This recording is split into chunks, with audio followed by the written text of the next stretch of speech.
Hey everybody, I'm Steve. I'm the Special Projects Director at My Mini Casa, and I'm putting together a recording studio made out of an extra wide shipping container. And I just want to take you a second and show you that you don't necessarily have to have that container exterior if you want.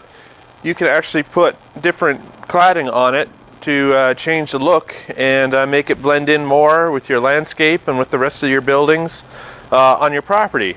So what I've done here is I've taken cedar planking and clad the entire outside of this container as a way of making it look more attractive. So I'm just putting these videos up here to give you guys ideas of the many different things that you can do with shipping containers. There's a variety of uses, and this recording studio is just one of them. Thank you very much.